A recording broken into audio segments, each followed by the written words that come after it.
My name is Thando, and I am a spoken word artist. I'm going to share a piece called Walk With Me. It was inspired by a hashtag on Twitter that read hashtag Zimbabweans must fall. It was during a xenophobic era in South Africa. My mom works from there, and I was there also trying to make a living, so it really touched me, and I was angry. So I wrote a poem.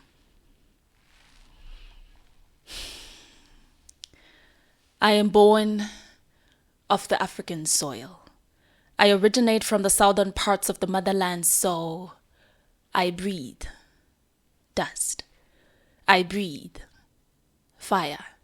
I breathe flames of fire because see where we come from, we dine with the sun. We've never really danced with the stars because they're often accompanied by our greatest fears. Darkness. Sight can't carry us very far into the darkness. See, the color of our skin camouflages us perfectly into the darkness, and so we often don't reflect.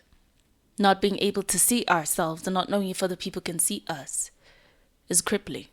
We can't count on our breathing because that too could get us killed. So here goes my story.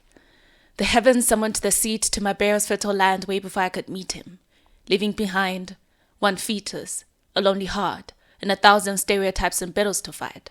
She is the epitome of what you call imbogodo, and yes, my mother has sought the skies without wings. She has carried this earth on her back, and that's why it rumbles in agreement each time she calls it heavy, and yet she has never uttered the words, I am tired, or I quit. 4 mouths to feed, to clothe, to shelter, to educate. Yes, she too became victim to this broken system. See where we come from, the land that gave birth to us is ruled by crow beings that sought their souls for bills, crow beings that dry the lands and strip us, the laborers of the little we can harvest. They choke us and leave us gasping for air. If the waters were still flowing like they used to, I swear, they'd be drowning us too. They cripple us every single day and make us fight battles we never signed up for. These human beings have normalized lies and poverty, There's really no need for 3 meals a day if I can have 2, right? And why get a new pair of shoes if you can still fit in all the big toes in those ones? Right? Damn right, we're hungry. Damn right, we're thirsty. Our hearts yearn for lands that are not barren. Our souls yearn for pastures that are green. So yes, my mother relocated to foreign lands in pursuit of all this. She did so in the hope to find refuge. But little did she know she was signing herself up for a different kind of battle. There's people who have the same skin color as her, but because they roll their tongue a little differently when they speak, and their land is a little damper, the system declares that they are not her own, even when our ancestors are probably siblings. It demands that she get licensing to labor in these fields, and then slams its doors in her face, making it impossible to do things their way. It's not like she can afford to, anyways.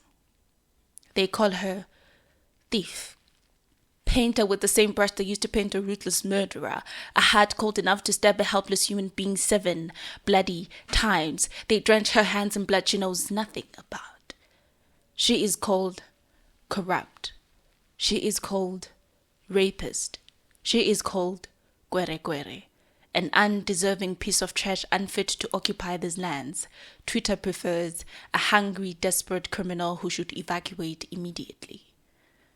If she cannot find refuge in this land, if she cannot find refuge amongst people that look like her, if she cannot find refuge amongst her brothers and sisters, what becomes of her?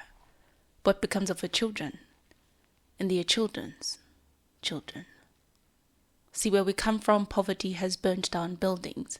The struggles are real. They dug holes in our fields. The rains are overwhelmed to the dryness of our soils. There isn't anything to hope for. There isn't anything to work on. So looking back is as good as death.